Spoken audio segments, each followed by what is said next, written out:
Good morning, good afternoon, and good evening, everybody. Welcome to today's webinar on the ICats program, which, as you probably know, offers motivated professionals opportunities to use their skills to create positive impact as part of a one-year fellowship with social organizations from around the world. As a first point, let me quickly introduce ourselves briefly.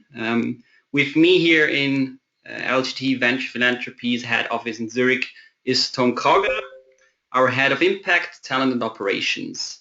Tom was actually part of the first ICats Fellow cohort himself in 2009, working with a social organization called Heart in South Africa for 1 year. Subsequently to his fellowship, he has been asked to work with LGTVP and take over responsibility for the ICats program, among others.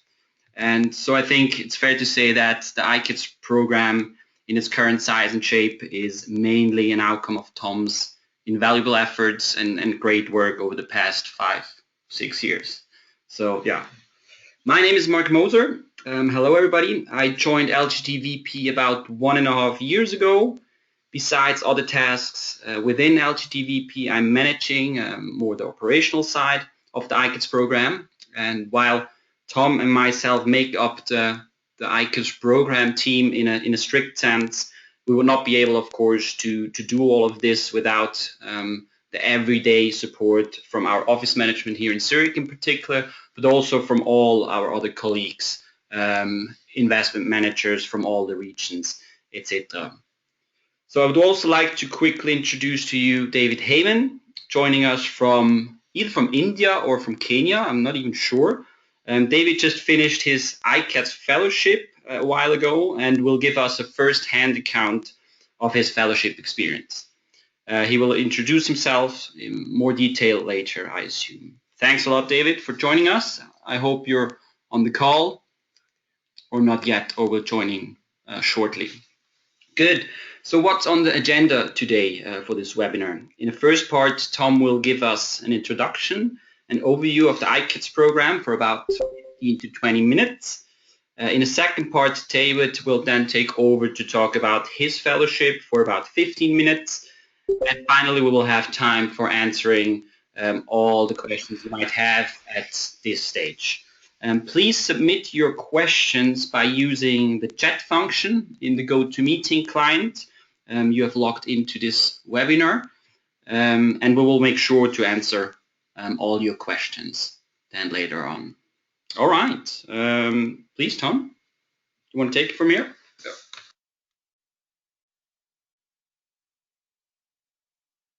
Thanks, Marc, for the warm introduction, and thanks everyone for dialing in to today's webinar. Great to see that many people are keen in finding out more about the program and the upcoming opportunities. And so as Marc said, I'll join the ICats program back in 2009, part of the first cohort. Went on a fantastic journey, both in regards to being a year in South Africa and experiencing life down there, but also in regards to a career journey where I really managed to escape my private sector life and joined a sector where I spent every single minute working towards a more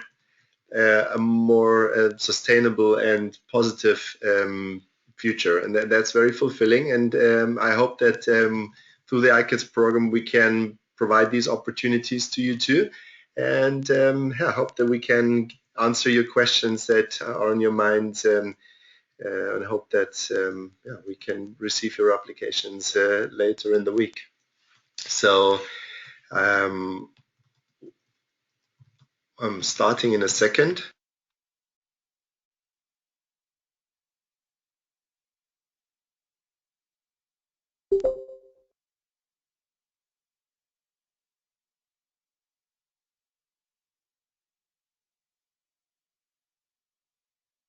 Great.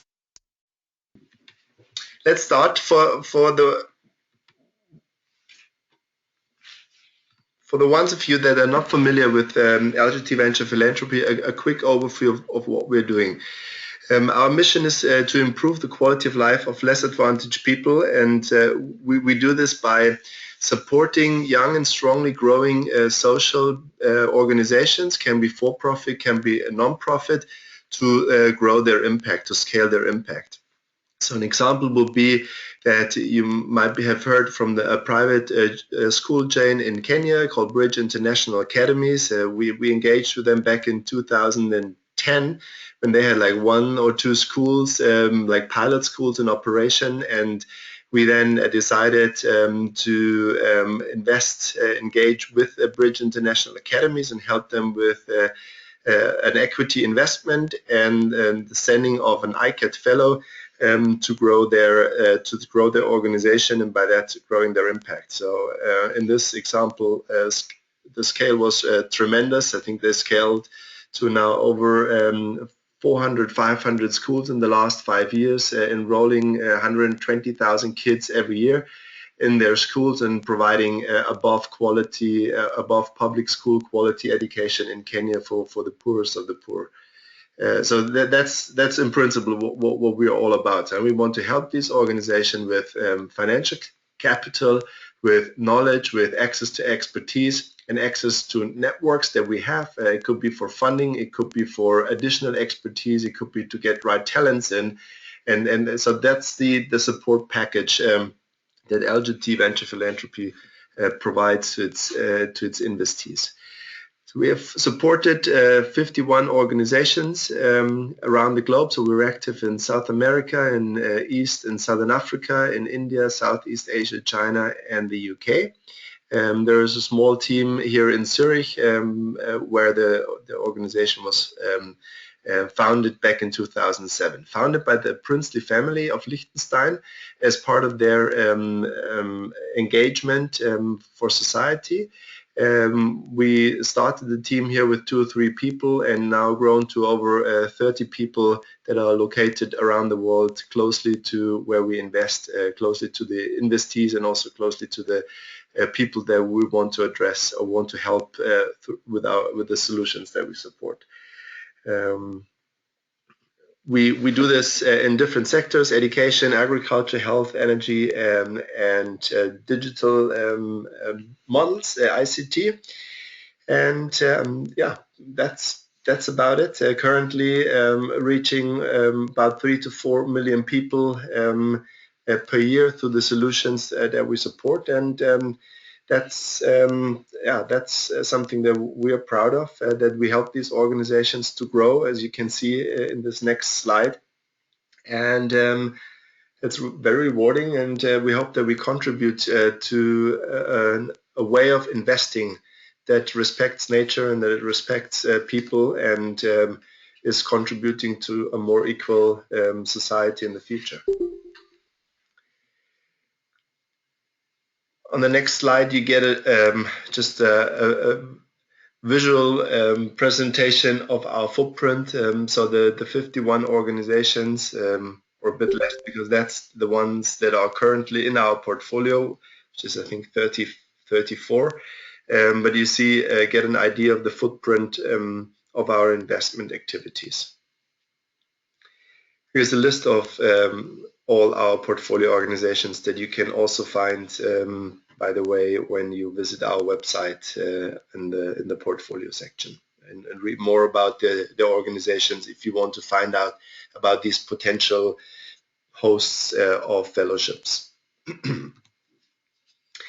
So, as this webinar is all about talents and professionals, it is important to mention that the provision, or that the access to highly qualified and passionate talents, professionals, is the #1 obstacle for social enterprises to grow. So there's like one quote here from many out there. You can read a lot of research that money is important, but money is easier to find actually than talents. So with the ICats program, we really intend to support our portfolio organizations in providing a very efficient way to get access to talents around the world. I mean, I don't know where you all come from, but the names are quite diverse. So people from probably all over the world are dialed into this call. And I think that's one of the value propositions that we provide on top of the money that we give our organizations, is this fantastic access to talents that we have through the brand that we created and through the networks that we created around the ICats program. So here, to summarize once again, the way that we support our portfolio organizations, these social businesses and social organizations, is through providing financial capital. It can be debt or equity for for-profit organizations or grants into non-profit organizations. It's access to networks, funding networks, expert networks, cooperation partners, and know-how. And the ICats program is one part of the know-how provision, but also our investment managers that are out there and they're working very intensely and very closely in a collaborative manner with our portfolio organizations to help bring in this expertise that we have in-house and into the organization and help them on strategy, business development, and being a sounding board to new ideas that they come up. So here it's a really critical part for everyone to understand the nature of this program.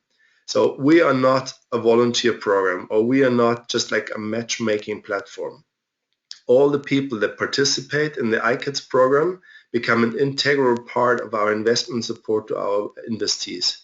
So you are joining a program that is more than just providing you an opportunity to work somewhere. You are joining an organization that has put serious money into these organizations, up to 10 million US dollars, and you become another lever, another cog in the whole system that we want to make sure is functioning well to achieve the objectives of our investment into these organizations. And these objectives are primarily driven by scaling positive impact. So that's our main intent. LGT, which is our mother company, is a very successful bank, a very successful investor. So we're not doing that because of the money. Even if we invest into for-profit companies, we're doing this for the impact, because there are other ways to earn money out there than doing the hard work and the risky work that we do. So it's really all about the impact that we want to create through these investments. So how does the program looks like? So it's important to know that we are selecting people or pre-selecting people that have skills that our portfolio organizations are requiring. So whilst you are currently thinking about how to structure your application or if you should apply or not, if the ICats program is the right thing for you, at the same time we work hard with our portfolio organizations to figure out what are their demands. So once we have your application in the system and the organization's requirements in the system, we start matching the two. And yes, you are able to provide a regional preference, and we will always try to respect these preferences. However, if we see that this regional preference is unfortunately not be feasible, we will reach out to you in case that there are maybe other opportunities in other regions that would fit much better to your profile. In the end, it is the organization's responsibility and decision which people they bring on board. So we act as a filter, as a matchmaker, but the organization on the ground is the body that makes the final decision. They decide who fits best to their culture, to their requirements, to what they need next year in order to make things happen. We are not interfering with their decision. Once people are selected, we will help fellows in the preparation to the program. So that includes signing up for the right insurance package, like signing up for make sure that flight are booked, making sure that that the communication is working well between the organization and the fellows. We also link fellows up with our previous fellows, so either fellows that have been in the same organizations or fellows that have been in the same region. So there's like a really good support network that you will tap into that help you in the preparation of this fellowship. Then as a first highlight of the program, I would say we bring all the nominated fellows together. So we invite you to Switzerland to a 5-day orientation workshop in the mountains. I think there is a picture then later when David is talking about his experience, where you get a flavor of how that looks like. And it's a fantastic opportunity because you meet people from all over the world, like-minded people, really passionate people that all have this same vision, the same dream of working towards a more equal society in the future. And that's a very inspiring, a very meaningful start into the program, where we build up this great support network, friendships that will last through the fellowship and beyond the fellowship, and will always be there whatever you do afterwards. So then fellows, after the orientation workshop, hit the ground running. You work for 11 to 12 months in the field, embedded in the host organization. You report directly to the local supervisor, and typically one person from the senior management team of that organization. And then throughout the program we have different interactions. We have like quarterly update calls where we meet in an online session to update each other how things are progressing, sharing experiences. We have a Facebook group where we stay in touch, where we share things, pictures. We have a blog where people provide updates. So it is an engaged community. Even if you're after the orientation workshop is ended, reach out or travel throughout the different parts of this world wherever you're hosted in your fellowship. Some of the key design principles of the program. Some of them I mentioned already. I think it's on top important to mention that the host organization is paying for the fellowship, so it's not subsidized by us. So you don't get into a situation where the local organization says, okay, LGTVP is paying for this person, so I'll take it, it's for free, or I take him or her because it's for free. That's not how it works. I mean, we offer them our recruiting support for free, but then they pay your local living stipend, your insurance, and your flight. So there is really skin in the game, and believe me, they only select people that they are convinced works, which makes the process quite selective. But also once you are in the program, you can be sure that you're tapping into a great environment where you can really thrive impact. There's a minimum of 2 years of work experience required, as you probably have read in the documentation before. As you're approved members of the ICats pool, you apparently have that minimum of work experience, so that's great. And the reason for that is that we really need people that know their domain, that know their business, if you want to call it like this, because these organizations, they move fast, and these organizations, they are dynamic, and things are changing. So if you are not secure in what you can offer to the organization, if you and your domain are still a bit like junior and don't know exactly how things work, these organizations typically will leave you behind. So that's why it's really important that people are solid. You don't have to be like a 10 or 15 year seasoned professional, but at least know your stuff and be robust enough to add value, even if it gets a bit rough and fast and changing in times. Okay, so this is a bit of a couple of additions to the design principles of the program.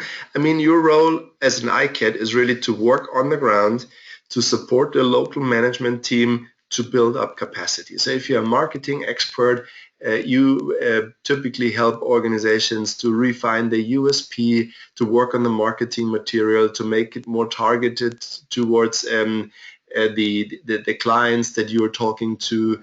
You make it more engaging.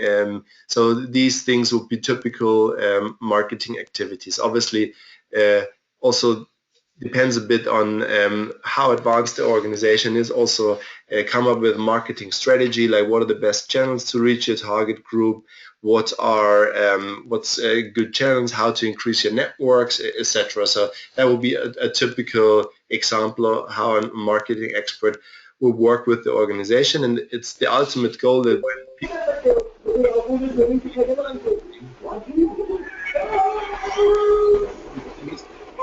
Thank you. So the intention is always that when you leave the organization, that you leave a legacy, that you leave systems and processes that help the organization to continue the work that you introduced to them beyond your fellowship, that you have trained local people in the organization that are able to continue the work that you did during your fellowship. So that's kind of like one of the key aspects that and the key results of your fellowship, that when you leave, the organization is stronger in that domain where you're an expert. What you should not become is a dependency to the organization. So it will be definitely counterproductive if you would build up systems and processes that are worked well whilst you were there, but are maybe too complex or too difficult to operate, that once you leave, the whole thing collapses. And we had these cases, financial templates that nobody understood than the fellow. And the fellow left. They changed some of the parameters of the business, and the financial template was useless because it was so complex that nobody knew how to make these changes in the financial model, in the financial template. So that's definitely something to consider. So for us, we have two main objectives. One I already talked about is that you help the organization to become more robust and scale their impact. But the other one is also that we want to give you the opportunity to get exposure to an opportunity or to an engagement that helps you in your career development, in your career progression. So if you develop your personal and your professional objectives that you need in order to make the next step in your career towards a purpose-driven or a mission-driven career, and this is also obviously one thing that we are quite happy to support, and are always happy when we see that people after the fellowship program join organizations that are very reputable, and I will come to a couple of examples afterwards. Again, on that slide, a bit of a positioning of the ICats program. So like similar to like an Acumen Fellowship Program or an Kiva Fellowship Program, you are part of our strategic mission to support these, or strategic activities to support these organizations. We are not a pure matchmaker as others. So that's just reiterating this fact. Some of the key statistics, I mean, most people that applied in the recent years are really looking for a career change. They're looking for a more meaningful job, which is obviously exactly what kind of people we're looking for, because the stronger you're aligned with the mission and the stronger this fellowship program supports you in your career development, the better. So for people that see that as a gap year, it can also work, but obviously interests are not as aligned as in the other case. I don't go through all the all the facts. You can read them afterwards. I think here interesting is that we have very high completion rates, typically between 85 and 100%. Sometimes, as in 2014, there might be a couple of more dropouts. It's a difficult environment. It's not for everyone. It can be challenging at times, but usually our support networks, the fellows, the peers, the previous fellows, the investment managers of LGTVP, and the well-hearted people at the host organizations are giving you enough comfort and guidance to even go through more difficult times. And 89% would recommend the program to others. So I think that's also a strong indicator talking about the quality of the program. And coming to the last couple of slides, the majority of the people that went through the ICats program actually staying in the social sector. Social sector is obviously quite broad, so it could be people that joined a foundation, for example, Aman Singh, who was with us in 2012, who joined Clinton Health Access Initiative in Cambodia. We have people like Jessica, who now works with Acumen Fund. Alex works now with Living Goods in San Francisco. We have many other examples, people working at World Bank, USAID, started their own companies like Impact Amplifier or Mavia.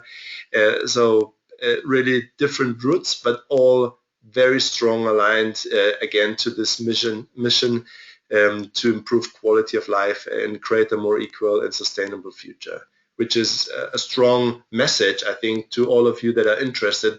That this program seems to be a gateway or like supports careers in that sector, which I think is quite an important message. Some of the key learnings, definitely important to be flexible, definitely to be important to deal with ambiguity. If you come from a large corporation, this will be different.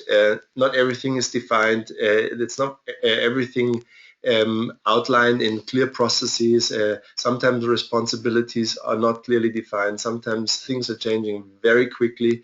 The entrepreneurs that are starting these companies are entrepreneurs, so they feel when things need to change, and sometimes that happens very fast.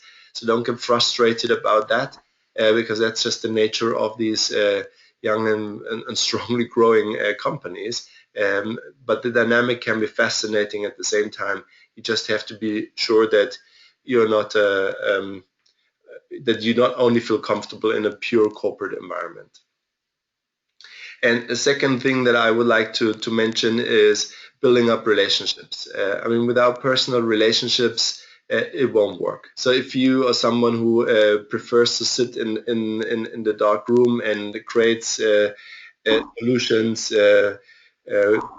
disconnected from the rest of the teams, it will not work. The best people, we had really good people on the program, but they didn't succeed because they couldn't win over the trust of the local people. And despite all the good and well-intended and well-thought-through suggestions to improve the company, they were not picked up because people didn't feel trust and didn't have a good relationship. So they were not opening up their hearts and their ears and their brains to listen to these suggestions. So that's one of the biggest mistakes that you could make, to just rely on your experience. Without the relationship and without the good connection, it won't work. Good. You all know that the next cohort application deadline, or the application deadline for the next cohort is upcoming on Monday, I think. So we hope that I could provide you with additional information, with some insights, hopefully with some inspiration. So if you like that, please apply and send in your application through our online portal until next Monday, and then we will be in touch in regards to the next steps. So I think you heard a lot from me now, and without further ado, I would hand over to David. So David, please tell us a bit more about your fellowship with Educate Girls in India that you just finished 2 months ago. And yeah, please take it away. And I flip through the presentation, so just let me know when I should go to the next slide. Welcome, David. Hey, hi Tom, thank you very much. Can you hear me okay? Yes, loud and clear. Fantastic. Hi. Perfect. So hi everyone. So I joined the ICats Fellowship in January last year, and started my role with Educate Girls at the start of February, so just over a year ago now. And I guess kind of following on from the format of the slides, my motivation to join was really a kind of mixture of things. I've been working in both the social sector and the private sector in the UK for 7 or 8 years, and really wanted a kind of to gain a more deep and insightful understanding, I guess, of some of the challenges facing development-focused organisations globally. And I felt it was very easy to sit in the UK and talk about these issues and learn about these issues and discuss these issues, but the really valuable experience would be to actually go to a country which was experiencing many of these challenges firsthand, work in an organisation which was locally driven, to get a better understanding. So first of all, it was about building my understanding of the development sector. Secondly, it was really building my personal skills and experiences. And I think really wanted to challenge myself, learn new things, learn about new working environments, new ways of working, new approaches to problem solving. So I felt that was a big driver for me. And thirdly, it was an opportunity to have a very new and different personal experience. Like I said, I'd been in the UK working for 7 or 8 years before that, and wanted to, I guess, expand my horizons, as kind of cliched as that may sound. Wanted to live abroad. I've never been to India beforehand. I'd never worked in a developing country for a long period of time beforehand, so really wanted to have a kind of both really exciting and valuable professional experience at the same time as personally developing and challenging myself too. So yeah, I guess my motivations were to learn a lot more about the development sector firsthand, build my professional skills, and personally have a exciting, interesting, challenging, difficult, weird, fun year. So that was kind of what drove me to apply in the first place. So then, so we have kind of the next slide, which looks at the kickoff workshop in Switzerland, which took place in January last year, which was fantastic, and I really kind of brought together a lot of very, very different people from different professional backgrounds, personal backgrounds, experiences, outlooks, histories, and I mean, for me, the most kind of interesting, exciting, and valuable part of that week in the hut was learning about different people's backgrounds, and learning about their experiences, and learning about their motivations, and what was kind of driving them and challenging them to be part of the program. So that was really, really valuable for me. It was a great week. It was exceptionally cold, and I was not well prepared for it, as I'm not a skier or not someone who spends lots of time in cold environments. So I was there in jeans and a hoodie for a week. So I struggled a bit with that, but apart from that, it was great. And we focused on trying to do kind of introductory sessions around key development challenges, from employability to education to healthcare to agriculture and nutrition, to really kind of give a quite light touch, but still very interesting grounding in these different areas, at the same time as teamwork, bonding, learning about each other as well. So that was the first week in Switzerland in the hut, which is fantastic, and then went basically straight from there to Mumbai and to Educate Girls. And just as a bit of background about Educate Girls, it was founded 7 or 8 years ago by an Indian lady called Safina Hussain, who had seen firsthand the real challenges facing girls across India, but particularly in Rajasthan, a large state in northern India, regarding all walks of life, really, kind of marginalization of girls from employment, from healthcare, from family life, from social services, but particularly from the education sector. So huge amounts of girls who weren't going to school in Rajasthan, huge amounts of girls who, whilst in school, were being marginalised within the education sector, and large amount of girls who were being married at very early ages, being put to work in fields from the age of 7, 8, 9 onwards, who were having a very kind of poor and unequal quality of life. So Educate Girls was really formed out of those challenges that Safina saw. And the organisation has grown significantly over the last 7 or 8 years. So it started as a 50-school pilot in one district in Rajasthan, and is now about to launch its 10th district across northern India, working with 4 million children total by the end of 2018, supporting 100,000 girls each year into school. So it's gone from a really interesting pilot to a truly kind of significant leading education organisation within India in a relatively short amount of time. And the organisation focuses on 3 key things. So the first is enrolment. So we work in rural primary government schools, and we identify girls in the communities we work in who are out of school but who are eligible for school, and we work to get them enrolled. So we understand why they're out of school, what the challenges they're facing, what the family issues are, or the cultural issues, or the educational issues are, which are meaning they're not in school. And we work with their family and with the community and with the schools to get them enrolled. And so, like I said, over the past 7 years, we've had 100,000 girls who were out of school now enrolled into school. The second element of the work of Educate Girls is to then make sure those girls, once they're going to school, they're staying in school. So there's no point getting a girl into school if the environment is not right for them. So we work on retention activities through reforming government school infrastructure. We look at building school management committees. We do teacher training.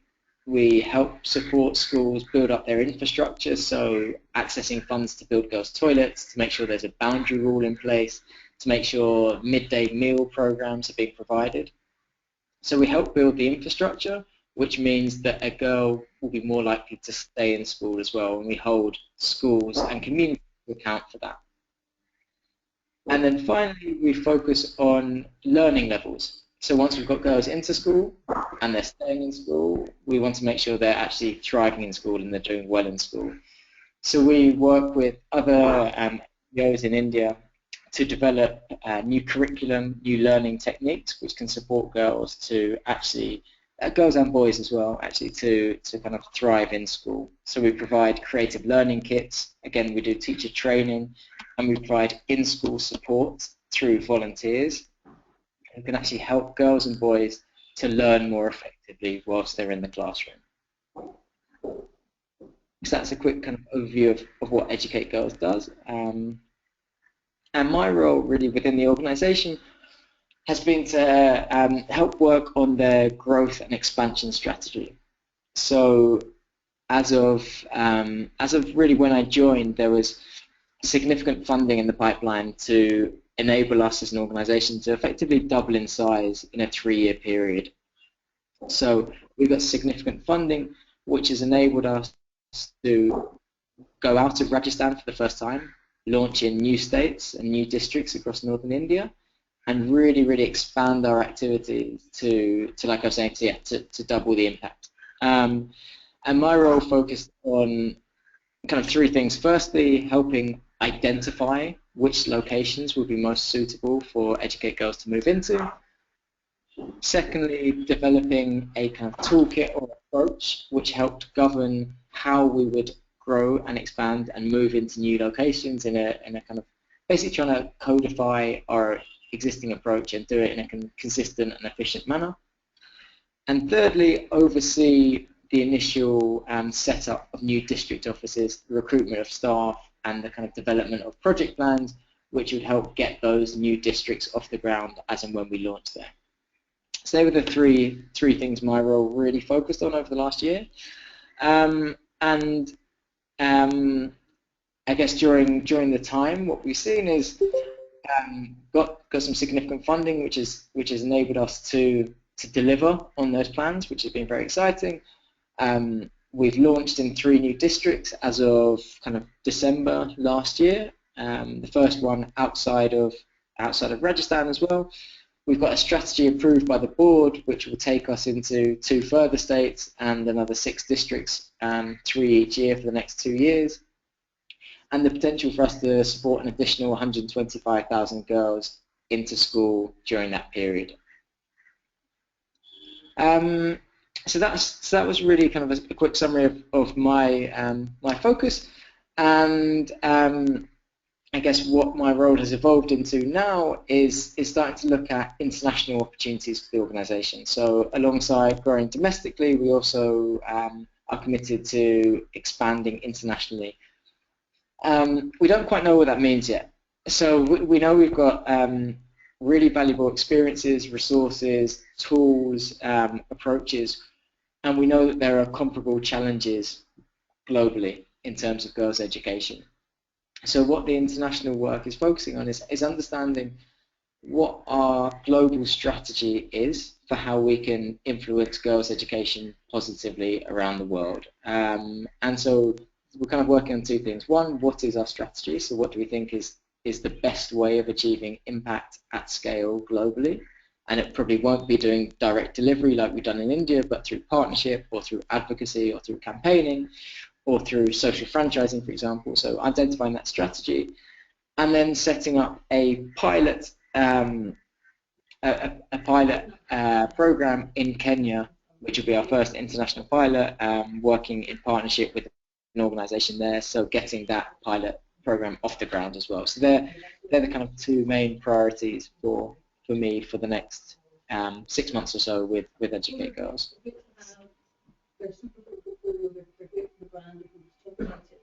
Sure, and I guess just the last, just a bit more information on how we're looking at developing the pilot in Kenya. So it's identifying a kind of entry strategy for the market, doing a market assessment of how we could work in Kenya, identifying and developing relevant partnership opportunities, fundraising for that activity, getting the program set up and off the ground, and then recruiting, training, and initiating new staff who can then lead that pilot on the ground in partnership with a local organisation. So that's I guess my time at Educate Girls, my plans for Educate Girls.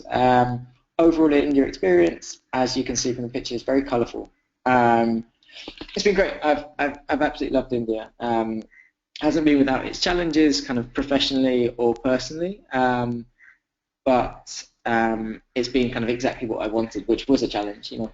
And I think anyone coming into the ICats program will probably be coming at it wanting a new experience, a new challenge, to learn new things, to be pushed in certain areas and be taken out of that comfort zone. And certainly this role has done that for sure. But overall, it's been really positive. I've got to travel a lot, both with work, because we work in Rajasthan and we've been identifying new locations in which to launch. So I've spent time visiting potential districts where we can go and work in, and then personally also making sure to take advantage of the kind of diversity and opportunity of India as well. So I've seen lots of the country, kind of north to south, and really got to know and settle into Mumbai as well, which has been great. So the pictures, just very quickly, first top left is of Holi, which is the colour festival in Hinduism, which is a brilliant day. It's a lot of fun. Top right is Varanasi, the most sacred place on the banks of the river Ganges in northern India, and then some pictures of beaches and kids and Rajasthan, and Mumbai as well. So that is kind of a quick snapshot of my experience in India, and also my experience at Educate Girls and as an ICAT Fellow. And yeah, I'd be happy. I don't know if there's any more slides, but I'd be happy to kind of answer any questions now or later if useful. Thank you so much, David. we'll turn right away to Q&A. Thanks again, David, for your insights, for your firsthand account of your experience. I think there's no better way to get inspired than just hearing from a fellow directly from the field, as in your case. And it's always great for us to see as well if we have fellows that actually stay with the company and beyond their engagement and are so engaged as you are, David. So thanks for that. Good. Let's look at a few questions we have received from the attendees side. Thank you very much for submitting your questions. Let's start with the first one. One attendee would like to learn more about the process involved in defining, managing, and also reviewing the fellowship objectives. And maybe David, I think you're probably the best person to answer that. I mean, what was the process from your side when arriving at Educate Girls with a rough job description, I could assume, and then really defining those objectives, managing your goals and performance targets, and did you feel guided well enough? Did you have a clear picture of your tasks and objectives? Sure. So yeah, I think I can only speak from my experience, so I don't know how it would be in other organizations or other roles. It was pretty fluid. So the nature of very kind of quickly growing and evolving organizations in this space is that things change relatively quickly and priorities change relatively quickly. So whilst I had a job description, I had kind of targets which I worked on over the first couple of weeks with the senior management team who I was working with, shared those with the team at LGT, got those signed off, got some feedback, got some input, kind of told to refine some things and focus more on others, which was absolutely fine. I think there's also got to be, in general, a degree of flexibility about all of these things, just given the nature of the organisation. So, for example, we didn't know whether we were going to get a $12 million grant or not. Even though we thought it was likely, we weren't sure whether that was going to come through, and if it was going to come through, at what time of the year, any of those things. So whilst we kind of put in objectives based around getting that grant, had we not got that, my role may have changed slightly and potentially focused more on fundraising as opposed to spending the money, for example. So I mean, the process we followed was have a job description, arrive, sit down with the leadership team or whoever you're working closely with, turn that into a series of kind of objectives for the role, have those reviewed after a month or so once you get a bit more understanding of the position and the organisation and what's feasible and what's not, work with LGT to get that all signed off and approved, and then kind of work through during the year, review those, adapt those as necessary, and kind of evaluate when appropriate. But we didn't spend a huge amount of time in the organisation going through that in much detail. It was really kind of get a clear framework of what we want to achieve, and then as the year goes on, make sure that we're delivering to that. Great, thanks David for adding a little bit more flavor on that. Another question that was raised was what are the visa requirements for the different fellowship locations? And maybe Tom, you're probably the best person to answer that with your experience. Yeah, they're quite different and unique, I would say. We work in so many different countries. It's very difficult to answer that specifically, but what I can tell you is that in some countries, foreigners are really welcome in regards to or like for these type of engagements. So it's relatively easy to obtain a work allowance for a year on a temporary assignment with a local organization. Then we have other countries where it became impossible to bring in people from abroad. And we struggle a lot right now in South Africa or Southern Africa, East Africa in general, that just people from from outside the region are practically not accepted anymore for work visas. So that makes it difficult on the one hand to bring in people from the outside, but then on the other hand, it's maybe like pushes us even more to find good local talents, which is anyway the preferred option if we're honest, because if we have good talented Africans that are skilled and motivated to work in these companies in Africa, why would we bring in someone from Germany? But that shouldn't discourage you in applying on the other hand, because there is a lot of opportunity and there is a lot of options out there, but it can get tricky. What is important for you? We don't have the resources to like do that process for you, so it's your responsibility. We guide you. We every year enhance our knowledge base on the out of the experiences that our fellows having in the field, who document their experiences, provide their recommendations. But then even that becomes sometimes not helpful. I mean, this year we have two cases. An American woman got like a work visa for India without any problems, and then we had a Chilean guy who waited 5 months before it was finally cancelled. And so even for the same country, like sometimes where you come from plays a role, but also who is in charge of approving the visa, how flexible are they? So yeah, it's tricky sometimes, but most of the time it works. Thank you, Tom. Just another question came in from Jane Ann. Tom, maybe also you're the best person here. What has been the general age range of the fellows you have had thus far?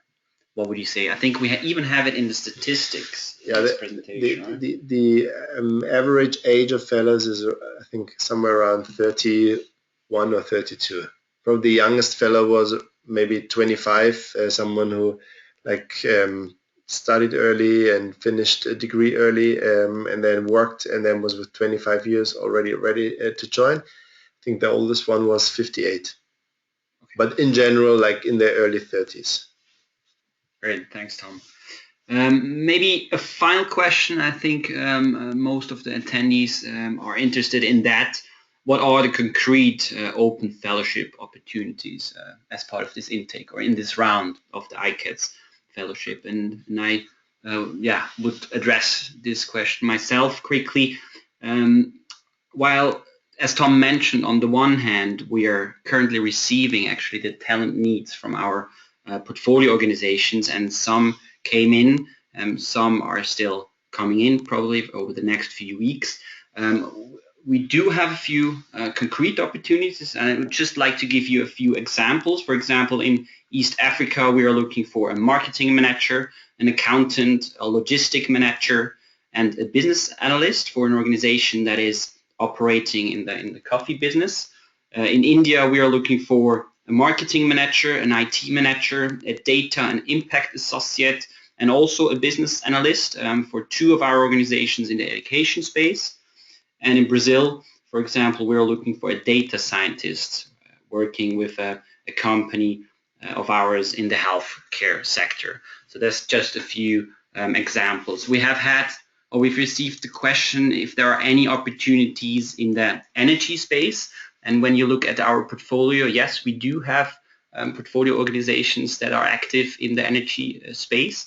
And it might very well be that still their talent needs are coming in within the next couple of days. So even though we don't have one right now on the table in the energy space, the likelihood is quite high that we might have one.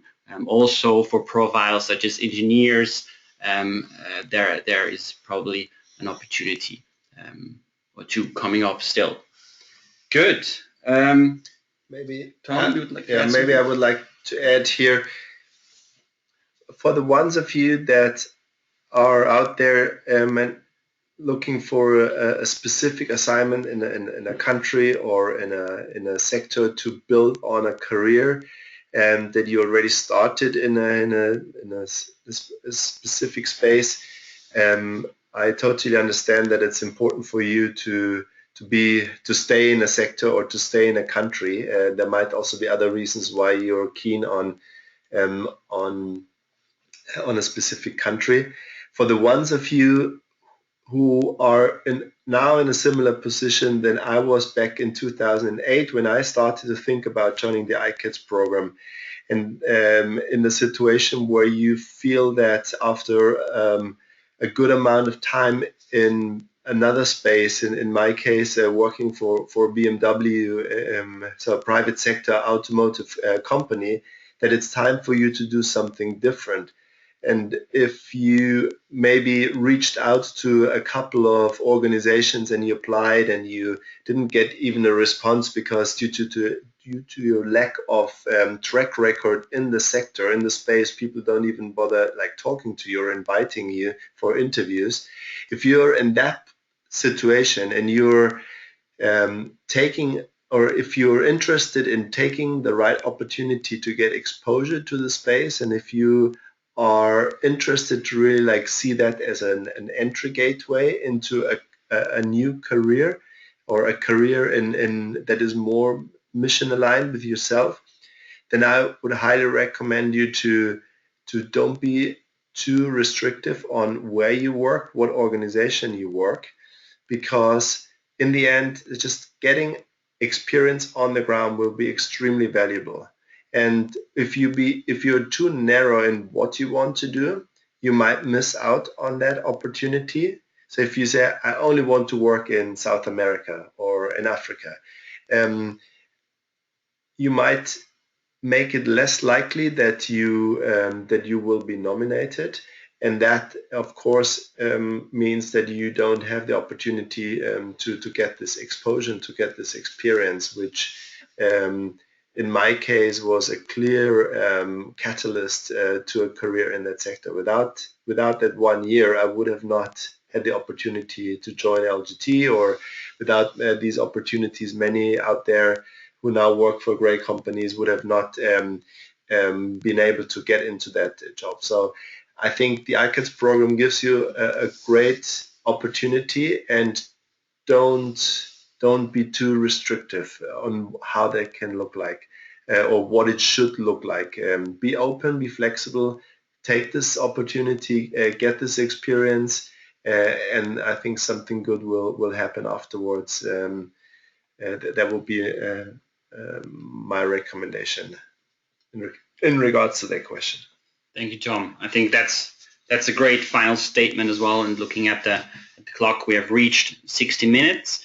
And I would like to close this webinar. If you have questions still in the meantime, feel free to reach out to us anytime by mailing or elsewhere. And as mentioned before, the deadline for application for the July intake is coming up on Monday. Thanks, everyone. Thanks, Tom. Thanks, David, for joining us in this webinar. And we are looking forward to this next round of the ICats Fellowship Program with great new individuals who are eager to have a positive impact in what they're doing professionally. Thank you very much, everyone. Have a great day. Thank you.